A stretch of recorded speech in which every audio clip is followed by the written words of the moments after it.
Um atalho para a distinção, por Lowell Thomas. Esta informação biográfica sobre Dale Carnegie foi escrita como uma introdução original à edição de Como Fazer Amigos e Influenciar Pessoas. Foi reproduzida neste audiolivro para dar aos ouvintes informações adicionais sobre a história de Dale Carnegie. Era uma noite fria em janeiro de 1935, mas o clima não os manteve longe. 2.500 homens e mulheres estavam congregados no grande salão de baile do Hotel Pennsylvania, em Nova York. Cada assento disponível foi tomado antes das 7h30. Às 8h, o povo estava entrando com grande expectativa. A galeria espaçosa logo lotou. Até os lugares para o público ficar em pé estavam sendo tomados, e centenas de pessoas, cansadas depois de passar dia inteiro no trabalho, ficaram em pé por 1h30 para testemunhar o quê? Um show de moda? Uma corrida de bicicleta de 6 dias? Ou a uma aparição pessoal de Clark Gable? Não, estas pessoas foram atraídas por causa de um anúncio de jornal. 2 noites antes, elas tinham visto este anúncio de uma página tão evidente no jornal New York Sun. Aprenda a ser um orador eficiente. Prepare-se para a liderança.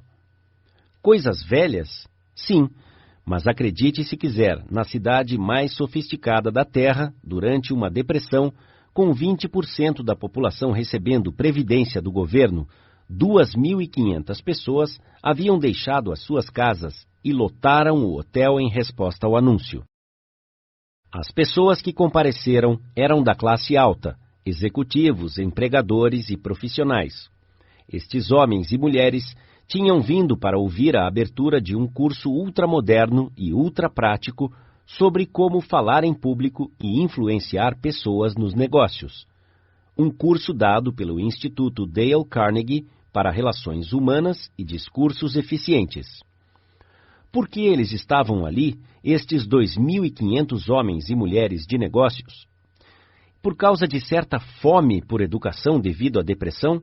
Aparentemente não, porque este mesmo curso estava sendo ministrado em locais lotados na cidade de Nova York a cada período nos 24 anos anteriores. Durante aquele tempo, mais de 15.000 profissionais e executivos haviam sido treinados por Dale Carnegie. Até as organizações grandes, céticas e conservadoras, como a Westinghouse Electric Company, a McGraw-Hill Publishing Company, a Brooklyn Union Gas Company, a Brooklyn Chamber of Commerce e o American Institute of Electrical Engineers e a New York Telephone Company tinham passado por este treinamento, ministrado em suas próprias empresas para o benefício de seus membros e executivos. O fato de que estas pessoas, 10 ou 20 anos após saírem do ensino fundamental, ensino médio ou universidade, vêm e fazem este treinamento é algo surpreendente, que demonstra as deficiências chocantes de nosso sistema educacional. O que os adultos realmente querem estudar? Esta é uma pergunta importante, e para respondê-la, a Universidade de Chicago, a Associação Americana de Educação para Adultos e o United YMCA Schools fizeram uma pesquisa num período de 2 anos. A pesquisa revelou que o interesse principal dos adultos é a saúde. Também revelou que o segundo interesse é desenvolver a capacitação em relações humanas. Eles querem aprender a técnica de lidar com pessoas e influenciar outras pessoas. Eles não querem ser oradores públicos e eles não querem ouvir uma palestra profunda sobre psicologia. Eles querem sugestões que possam usar imediatamente nos negócios, em contatos sociais e em casa. Então era isso que os adultos queriam estudar? Sim, disseram as pessoas que fizeram a pesquisa. Tudo bem, se é isso que elas querem, é isso que lhes daremos. Quando estavam procurando um manual para isso, eles descobriram que não existia nenhum manual de trabalho já escrito para ajudar as pessoas a resolver os problemas diários nas relações humanas. Aqui estava um problema grave. Por centenas de anos, volumes eruditos haviam sido escritos em grego e latim e matemática avançada, tópicos sobre os quais ninguém mais se importava. Mas, sobre o assunto em que eles têm sede de conhecimento, uma paixão verdadeira por orientações e ajuda, nada. Isso explicou a presença de 2.500 adultos lotando um grande salão de baile do Hotel Pennsylvania, respondendo a um anúncio de jornal. Aqui, aparente e finalmente, estava aquilo que eles estavam procurando. No ensino médio e na universidade, eles haviam pesquisado livros, acreditando que apenas o conhecimento era o abre-te sésamo para recompensas financeiras e profissionais. Mas alguns anos de luta de foice nos negócios e na vida profissional haviam trazido uma grande desilusão. As pessoas haviam visto alguns dos maiores sucessos nos negócios conquistados por homens que possuíam, além do seu conhecimento, a habilidade de falar bem, convencendo as pessoas a pensar como elas e a vender-lhes a si mesmos e as suas ideias.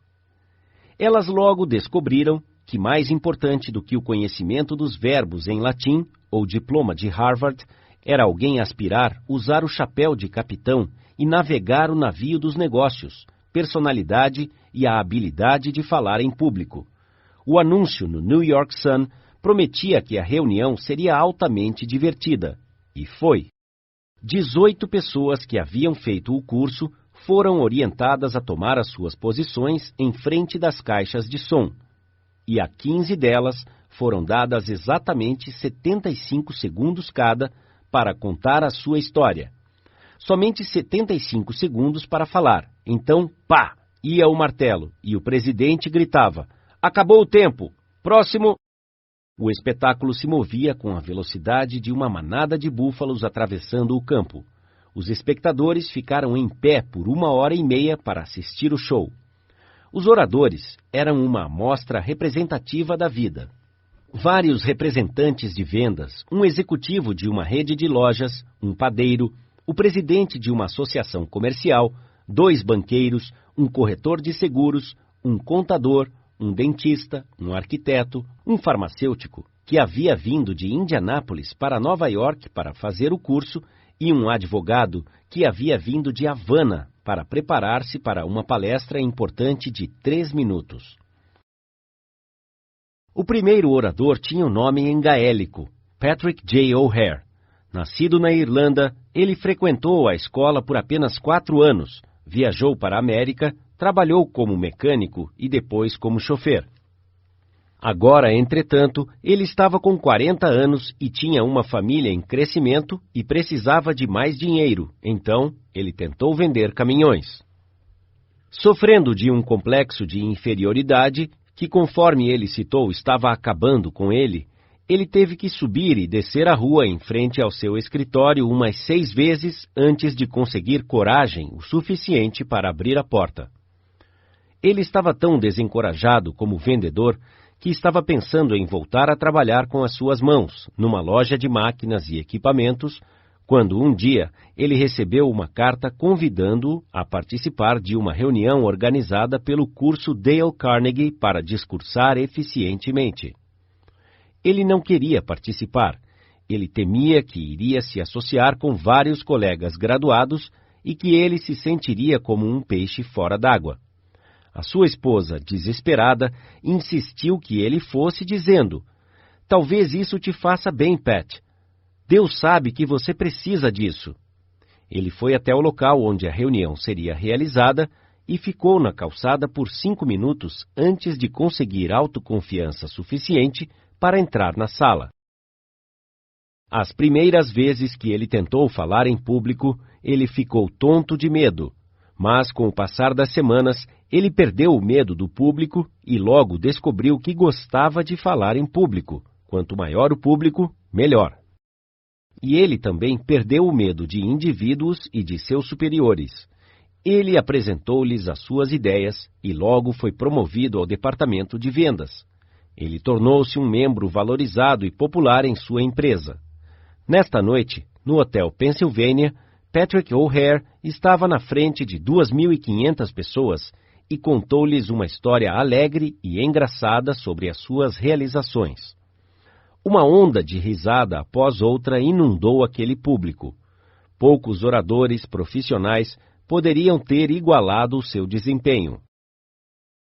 O próximo orador, Godfrey Meyer, era um banqueiro grisalho, o pai de 11 filhos. A primeira vez que ele tentou falar na sala de aula, ele ficou literalmente mudo. A sua mente se recusava a funcionar. A sua história era uma ilustração viva de como a liderança move-se à pessoa que pode falar em público. Ele trabalhava em Wall Street e por 25 anos ele vivia em Clifton, New Jersey. Durante aquele tempo, ele não participou ativamente em assuntos comunitários e conhecia cerca de 500 pessoas. Logo após ter se inscrito no curso de Carnegie, ele recebeu a sua cobrança de impostos e estava furioso com o que ele considerava encargos injustos. Normalmente, ele sentaria em casa fumegando, ou ele descontaria sua raiva se queixando com os seus vizinhos. Mas, ao invés disso, ele colocou o seu chapéu naquela noite, entrou na reunião comunitária e expôs a sua raiva em público. Como resultado daquele discurso de indignação, os cidadãos de Clifton, Nova Jersey, o convenceram a candidatar-se ao Conselho Municipal. Então, ele passou diversas semanas participando de uma reunião após outra, denunciando o desperdício e a extravagância municipal. Havia 96 candidatos no total. Quando os votos foram contados, eis que o nome de Godfrey Meyer liderava os demais. Quase que da noite para o dia, ele tornou-se uma personalidade pública entre as 40 mil pessoas em sua comunidade. Como resultado de seus discursos, ele fez 80 vezes mais amigos do que havia conseguido nos 25 anos anteriores. E o seu salário como intendente municipal significou que ele obteve um retorno de 1000% ao ano sobre o seu investimento no curso de Carnegie. O primeiro orador, o encarregado de uma grande associação nacional de produtores de alimentos, contou como ele não conseguia expressar as suas ideias em público, nas reuniões da diretoria. Como resultado de aprender a pensar por si mesmo, duas coisas surpreendentes aconteceram. Logo, ele tornou-se presidente de sua associação, e naquela capacidade, ele foi obrigado a discursar em reuniões ao redor dos Estados Unidos. Extratos de seus discursos foram transmitidos pelo rádio da imprensa da associação e impressos em jornais e revistas de negócios em todo o país. Em 2 anos, após aprender a discursar eficientemente em público, ele recebeu mais publicidade gratuita para sua empresa e seus produtos do que conseguira anteriormente com $250 milhão gastos em propagandas diretas. Esse orador admitiu que ele havia hesitado anteriormente ao telefonar a alguns dos homens de negócios mais importantes de Manhattan para convidá-los a almoçar com ele. Mas, como resultado do prestígio que ele obteve com seus discursos, estas mesmas pessoas o telefonaram e o convidaram para almoçar e se desculparam por tomar muito do seu tempo. A habilidade de discursar é um atalho para a distinção. Ela coloca a pessoa em evidência e faz com que a pessoa se destaque na multidão. E a pessoa que fala de forma aceitável geralmente recebe crédito por uma habilidade muito acima do que ela recebe pelos bens materiais que ela possui. Um movimento pela educação de adultos estava se tornando popular em toda a nação. E a força mais espetacular naquele movimento foi Dale Carnegie, um homem que ouviu e criticou mais discursos dados por adultos do que qualquer outro homem da atualidade. De acordo com a tira cômica de Ripley, Believe It or Not, acredite se quiser, ele havia criticado 150 mil discursos. Se este total não lhe impressiona, lembre-se que isso significa um discurso por dia desde o dia em que Cristóvão Colombo descobriu a América. Ou, em outras palavras, se todas as pessoas que haviam discursado antes dele tivessem usado apenas 3 minutos e haviam aparecido antes dele em sucessão, teria levado 10 meses, noite e dia para ouvir todos eles.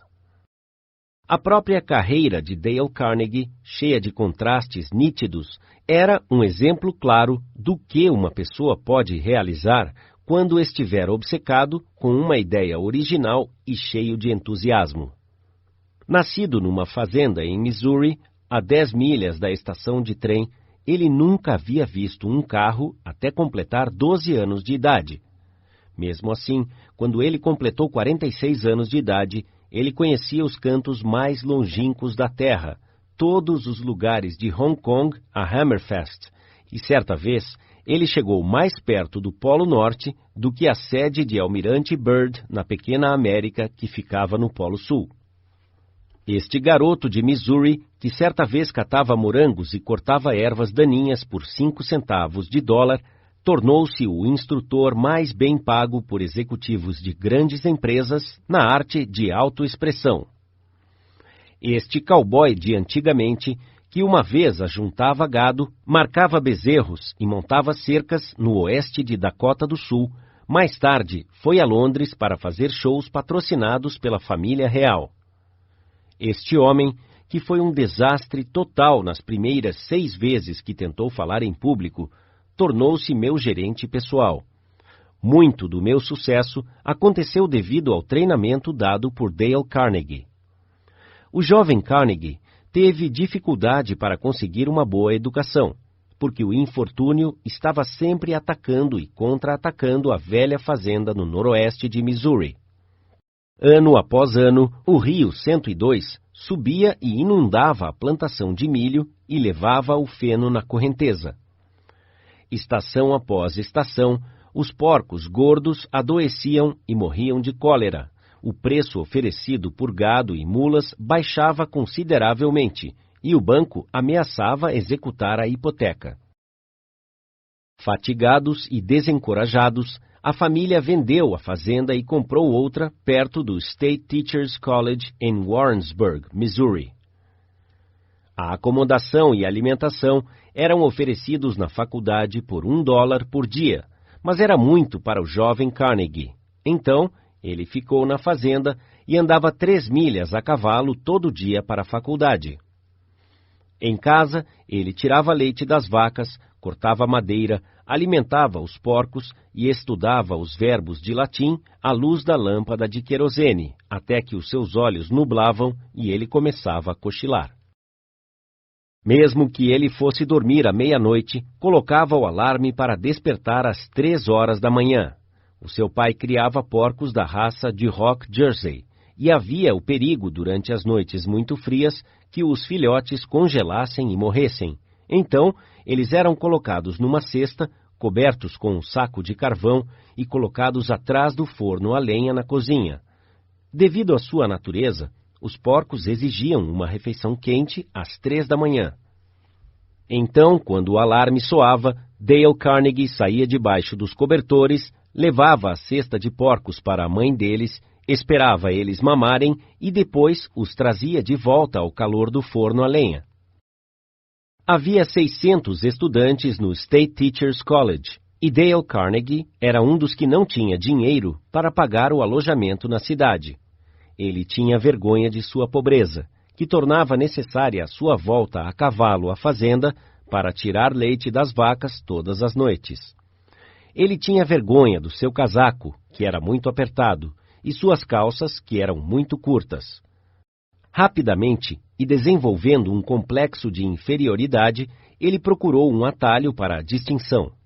Ele logo viu que havia certos grupos na faculdade que tinham influência e prestígio, os jogadores de futebol e beisebol e os rapazes que venciam os concursos de debate e discursos públicos. Percebendo que ele não era bom nos esportes, ele decidiu que iria vencer um dos concursos de discurso público. Ele passou meses preparando-se para os discursos. Ele praticava enquanto montava a cavalo, na ida e volta da faculdade. Ele praticava os seus discursos enquanto tirava leite das vacas. E depois ele empacotava o feno no celeiro e, com grande animação e gestos, fazia discursos longos aos pombos assustados sobre as questões do dia. Mas, apesar de toda a sua seriedade e preparação, ele teve uma derrota atrás da outra. Ele tinha 18 anos na época e era sensível e orgulhoso. Ele tornou-se tão desencorajado, tão deprimido, que até pensou em cometer suicídio. E então, de repente, ele começou a vencer, não um concurso, mas todos os concursos de discurso na faculdade. Outros estudantes imploraram a ele para instruí-los, e eles também ganharam. Após concluir a sua faculdade, ele começou a vender cursos por correspondência aos rancheiros entre os Montes Arenosos, no oeste de Nebraska e no leste de Wyoming. Apesar de toda a sua energia e entusiasmo ilimitados, ele não obteve sucesso. Ele ficou tão desencorajado que entrou no quarto do hotel em Alliance, Nebraska, no meio do dia, jogou-se na cama e chorou desesperadamente. Ele desejava voltar à faculdade. Ele queria muito retirar-se da dura batalha da vida, mas ele não podia. Então, resolveu ir a Omaha e procurar outro emprego. Ele não tinha o dinheiro para a passagem de trem, então viajou num trem fretado, alimentando e dando de beber a 2 carruagens de cavalos selvagens em troca de sua passagem. Após chegar ao sul de Omaha, ele conseguiu um emprego vendendo bacon, sabão e gordura vegetal para Armour & Company. O seu território era entre Badlands e a terra das vacas e índios americanos, a oeste de South Dakota. Ele cobria o seu território de trem fretado, trem noturno e a cavalo, e dormia em hotéis pioneiros, onde a única repartição entre os quartos era uma cortina de musselina. Ele estudava livros sobre vendas, andava em rodeios, jogava pôquer com os índios e aprendeu a fazer cobranças.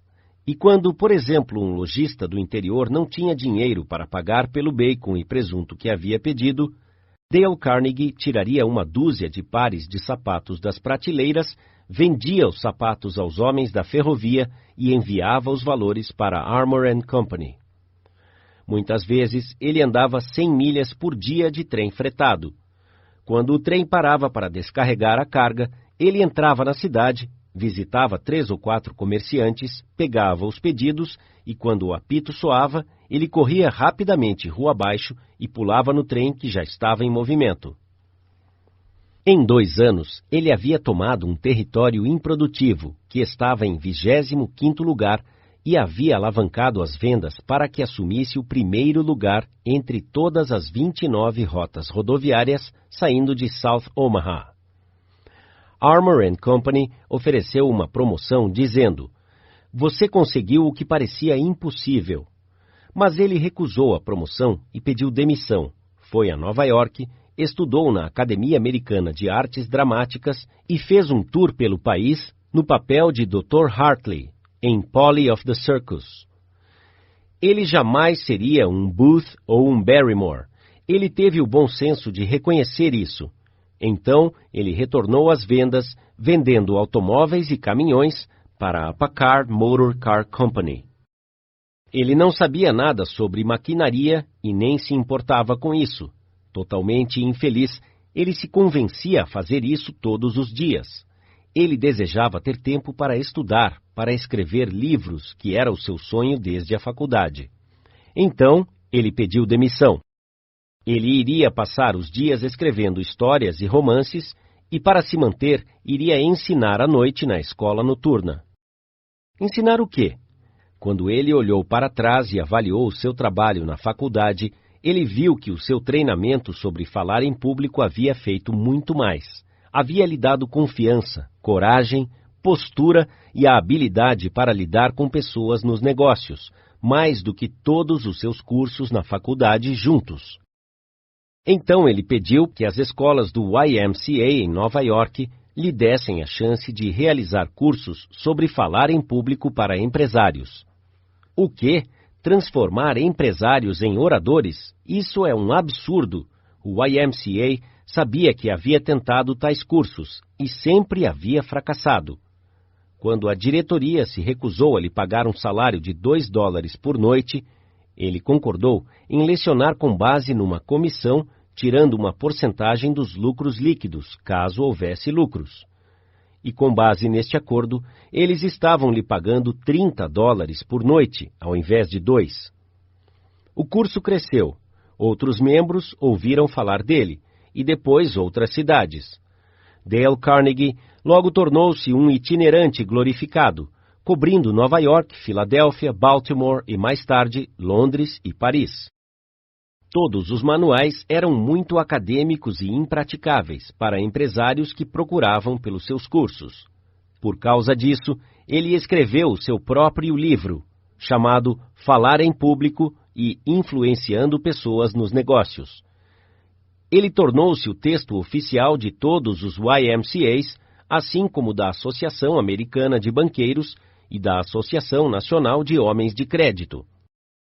Dale Carnegie alegava que todas as pessoas conseguem falar quando estão irritadas.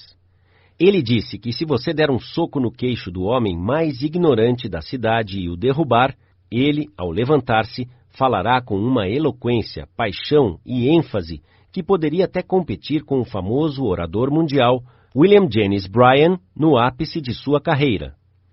Ele alegava que quase todas as pessoas conseguem falar em público de forma aceitável, se elas tiverem autoconfiança e uma ideia que está borbulhando e se desenvolvendo dentro delas. A forma de desenvolver a autoconfiança, ele disse, é fazer aquilo que você teme e fazer um registro das experiências que deram certo. Então, ele forçava cada participante a falar em cada sessão de seu curso. O público tinha empatia. As pessoas estavam todas no mesmo barco, e pela prática contínua, elas desenvolviam uma coragem, confiança e entusiasmo que adotavam quando falavam em particular. Dale Carnegie lhe diria que ele ganhava a vida, durante todos aqueles anos, não ensinando pessoas a falar em público. Esta foi a consequência. O seu trabalho principal era ajudar as pessoas a vencerem os seus medos e a desenvolverem a coragem. Ele começou inicialmente a realizar um curso sobre como falar em público, mas os estudantes que vieram eram homens e mulheres de negócios. Muitos deles não haviam visto uma sala de aula em 30 anos. A maioria deles estava pagando as despesas do curso em parcelas. Eles queriam resultados, e resultados rápidos, que eles poderiam usar no dia seguinte em suas visitas comerciais e em seus discursos perante grupos. Então, ele foi forçado a ser rápido e prático. Consequentemente, ele desenvolveu um sistema de treinamento que é singular, uma combinação fantástica sobre falar em público, vendas, relações humanas e psicologia aplicada. Como escravo das regras invariáveis, ele desenvolveu um curso que é tão real quanto a catapora e 2 vezes mais divertido. Quando as classes terminavam, os graduados formavam clubes próprios e continuavam a se encontrar a cada 15 dias durante muitos anos depois. Um grupo de 19 pessoas na Filadélfia se encontrou 2 vezes por mês durante o inverno, por 17 anos. Os participantes geralmente viajavam 50 ou 100 milhas para frequentar as classes. Um estudante costumava viajar entre Chicago e Nova York a cada semana. O professor William James, de Harvard, costumava dizer que uma pessoa normal só desenvolve 10% de sua habilidade mental latente. Dale Carnegie, ao ajudar homens e mulheres de negócios a desenvolver as suas possibilidades latentes, criou um dos movimentos mais significativos na educação de adultos.